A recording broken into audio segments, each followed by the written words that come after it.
अस्सलाम वालेकुम। आज का जो हमारा टॉपिक है वो अमेरिकन वॉर ऑफ इंडिपेंडेंस के ऊपर है। So American war of independence basically 1775 से लेके 1783 तक कंटिन्यू हुई थी। It was the one of the major wars that America fought with the British. अब इसके ऊपर अगर सवाल आता है तो वो कॉजेस के ऊपर बेसिकली आ जाता है कि जी क्या वजूहात थी जिसकी वजह से अमेरिकन वॉर ऑफ इंडिपेंडेंस लड़ी की थी।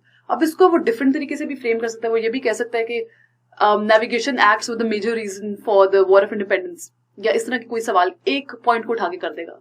बट सवाल हमने इस तरह से अटेम्प्ट करना है कि हमने सारे कॉजेज मेंशन करने with more concentration on that specific चीज जो वो पूछ रहे हैं सवाल के अंदर। ठीक है, ओवरऑल बात करते हैं इसके ऊपर। कॉजेज ऑफ द रेवोल्यूशन, सबसे पहले था एटीट्यूड ऑफ द अमेरिकन। अच्छा, अब उस टाइम पे जब ब्रिटिश कॉलोनीज बन गई थी अमेरिका में, तो भाई अमेरिका में लोग जो ब्रिटेन से आते थे या हर जगह से जाते थे वो कॉन्विक्ट्स थे, वो डिकोइड थे, वो चोर उचक्के थे जो आके सेटल हो गए थे।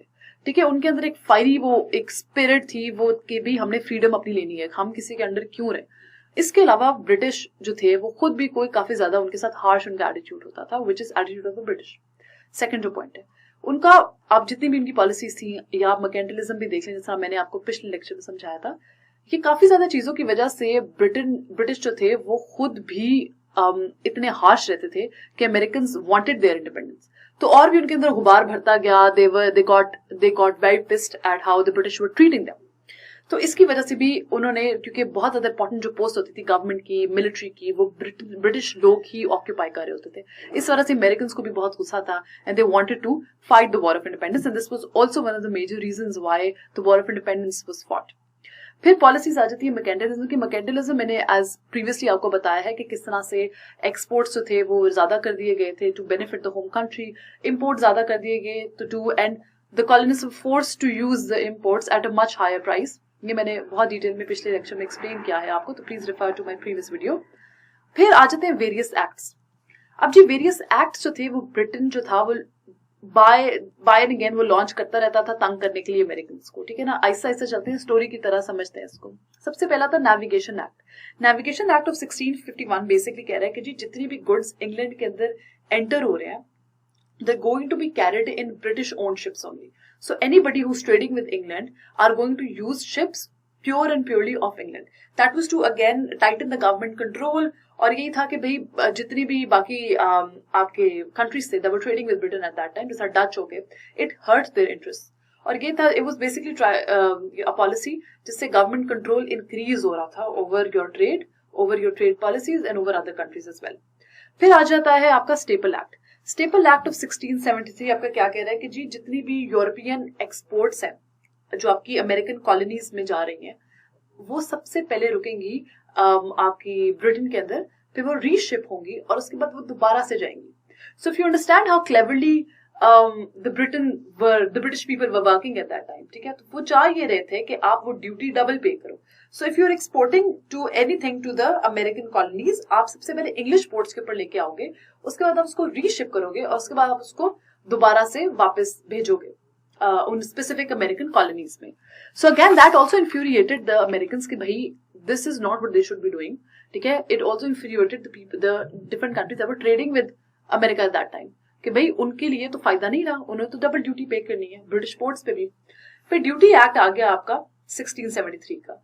अब ड्यूटी एक्ट बेसिकली कह रहा था कि जो प्रीवियस आपके एक्ट्स है उनकी कंप्लायंस की जाए। It was basically an act that enforced compliance of the previous acts. ठीक हो गया।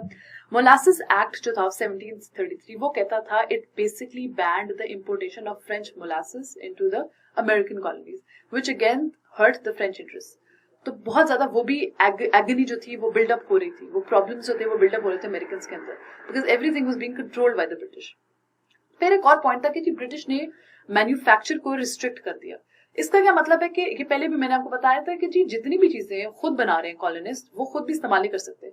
चले खुद इस्तेमाल ना भी करें, वो ब्रिटेन ने मना कर दिया कि आप इसको बिल्कुल बना भी नहीं सकते, मैन्युफैक्चर भी खुद कुछ नहीं कर सकते। Everything that you want to use is going to be imported from England. ठीक है।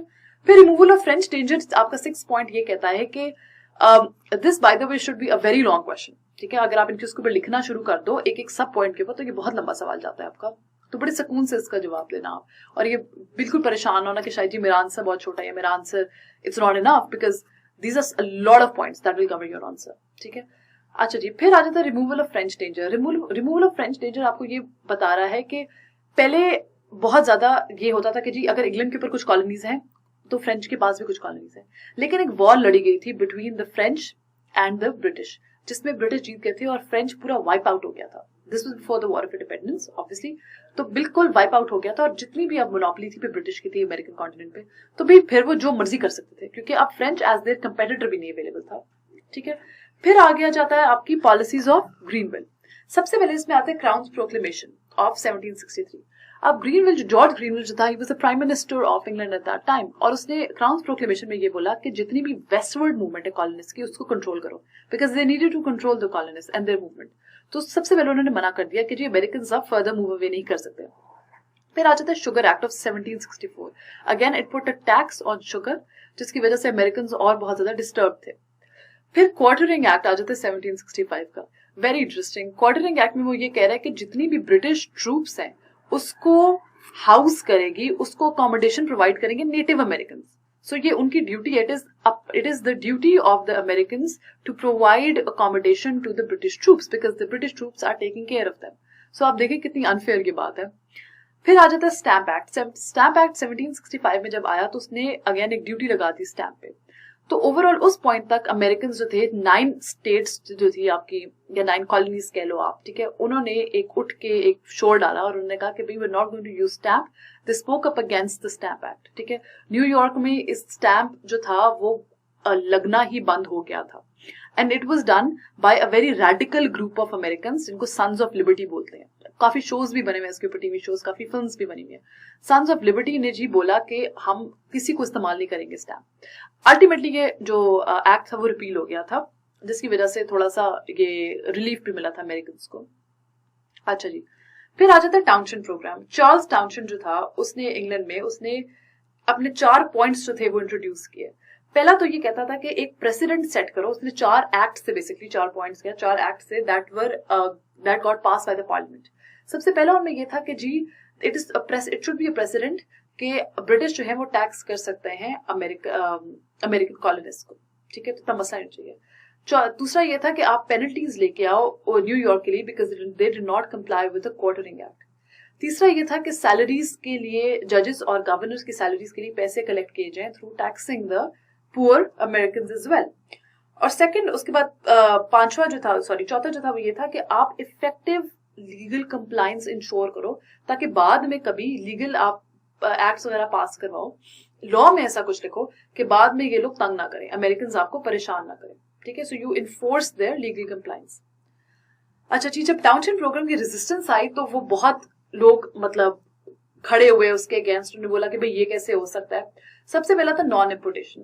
बॉस्टन हार्बर के ऊपर काफी ज्यादा चीजें जो थी, बॉस्टन के मर्चेंट्स ने बोला कि जी हम इंपोर्ट नहीं करेंगे अब, ठीक है, इंग्लैंड से।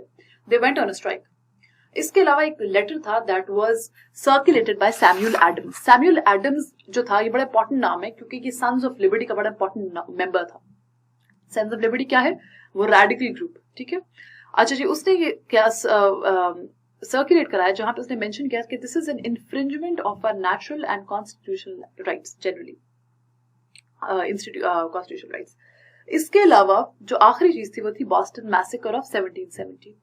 1768 में ब्रिटिश ने ट्रूप्स भेजे बॉस्टन में क्योंकि कोई बोर्ड ऑफ कस्टम्स में कोई प्रॉब्लम अराइज हुआ था, थोड़ा राइट हुआ, उसने अपने ट्रूप्स भेजे, ठीक है। अब 1770 में जब दोबारा से ये इशू राइज हुआ तो जी ट्रूप्स भेजे गए, ट्रूप्स ने फायर खोल दी प्रोटेस्टर्स के ऊपर और कोई 3 लोग मर गए और 7 इंजर हो गए। This is known as the Boston massacre of 1770।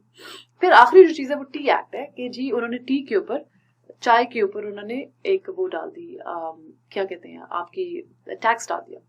उसकी वजह से again they got very infuriated. तो सन्स ऑफ लिबर्टी जो थे वो लोग बॉस्टन हार्बर पे वो शिप्स के ऊपर बोर्ड हुए, उन्होंने चाय जो है वो सारी डंप कर दी समंदर के अंदर, एंड दैट चाय वाज वर्थ $15,000, सॉरी पाउंड्स। उसके बाद जी जब ये पूरा जो इवेंट है इसको बॉस्टन टी पार्टी कहा जाता है 1773 पे। इन रिटेलिएशन ब्रिटिश ने किया क्या कि उन्होंने बॉस्टन जो पोर्ट था वो बिल्कुल क्लोज कर दिया to all trade and commerce till ये सारे अमेरिकन मिलके पे करें उस डैमेज्ड चाय के लिए। ठीक हो गया। अच्छा, ये सारे कॉजेस थे रेवोल्यूशन के।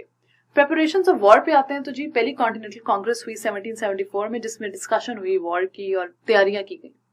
1775 की कॉन्टिनेंटल कांग्रेस इसलिए भी ज्यादा इंपॉर्टेंट है क्योंकि number of things were done over there. एक तो आपकी कॉन्टिनेंटल आर्मी रेज हुई थी, George Washington was made the commander in chief of the army.